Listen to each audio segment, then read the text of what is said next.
manufacturers now have stringent pilot training guidelines. Bombardier Aerospace has its own in-house training operation, complete with multi-million-dollar simulators. There is a different simulator for each type of plane Bombardier makes. This simulator is the exact duplicate of the airplane, the Lear 45, and it replicates that particular airplane to the T. I think one of the neat things about the simulator is that you can actually learn to fly without ever getting in an airplane. Not that we do it, but they are so real, and you can throw so much at somebody in a simulator like that. We can throw, weather or engine failures, all kinds of things at them, so when they're actually flying the airplanes, they're very, very well prepared. People want to know their pilots are well trained and that the aircraft has the most sophisticated safety equipment available. Perhaps surprisingly, many private jets have more advanced avionics than some commercial carriers. There are a couple of reasons for that. If a company, the ABC company, has 2 or 3 airplanes and they want to add the latest collision avoidance system or the latest terrain warning system, they only have to equip 2 or 3 airplanes to do so. But if an airline must move into new technology, they have to equip a whole fleet of airplanes. So you'll find that the new technology finds its way into business jets before it finds its way into airliners. One of the things that's common in business jets now, particularly at the upper end, are heads-up displays, where the pilot actually looks through and sees on a screen in front of them all the information they need as they look out the window of the cockpit. That's something that's only available on our military, on our high-performance jet fighters. Some private jets are now equipped with technology that helps take the guesswork out of flying in bad weather. Gulfstream has developed an enhanced vision system that allows pilots to see through clouds. It gives them a picture of an airport, even if it's shrouded in fog. The differences in how commercial and private planes handle weather-related issues go beyond technology.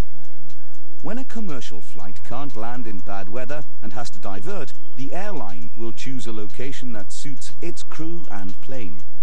Passengers often end up stranded far from their final destination. Major private jet providers have staff meteorologists assigned to track the weather. Their entire job is devoted to guiding their customers around weather obstacles. They determine what alternative is most convenient for the customer, ensuring the best possible travel experience. We had an issue where a pilot called me from the air. There was a hurricane off the west coast of Mexico, and he was concerned about getting in, and looking at satellite and looking at some observations, I said, you'll be able to get in between the rain bands. And we went in, dropped the passengers off, got out, and everyone was happy. Private jet manufacturers have gone to great lengths to make flying safer. If you look at the record of business aviation, it's the safest mode of transportation. In every environment, there are accidents that occur. I think business aviation has done a pretty good job of going back and understanding the root causes. But before booking a flight with any private jet provider, it's still a good idea to check their safety records.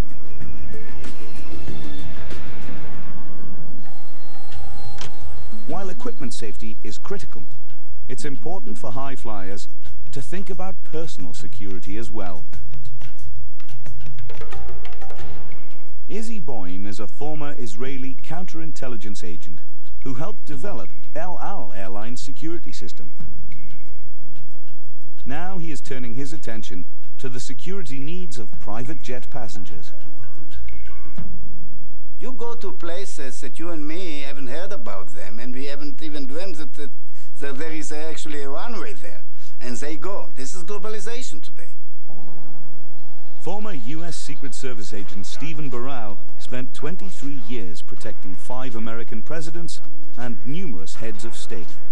He believes security needs to be part of every executive's travel plan. The threats are real. If you pick up any paper on any given day, you'll see that situations have taken place that place executives, corporations, their employees at risk. The first step towards enhancing security is flight crew training. put security measures in order so the captain and the first officer, the flight attendant, if you joined the flight, they know these are the rules. Very good, sir. I understand we're going to Cabo San Lucas today. It is becoming part of our routine. Anything that's practiced over and over becomes routine. It starts with a complete inspection of the plane. Basically, the job is to be sure that there isn't anything added to the aircraft that doesn't need to be there. Something that we don't know about, something that should not have been put there. And we check all of the cavities and every place that somebody might be able to put something on the aircraft, and we're pretty thorough about it. When leaving the plane, crews have a low-tech way to secure the doors. A sticker. Now, once that's on there, if it's taken off for any reason, then it will show stress marks and void marks, and we'll know that the tape's actually been taken off. This simple signal alerts the crew that someone may have tried to tamper with the plane. And the tape, as you can see, is not usable. It can't be put back on again so that it looks like it hasn't been opened. An aeroplane is a vulnerable machine. Keeping it secure is important. This airplane is not driving on the freeway. This airplane is going to be 35,000 feet above sea level.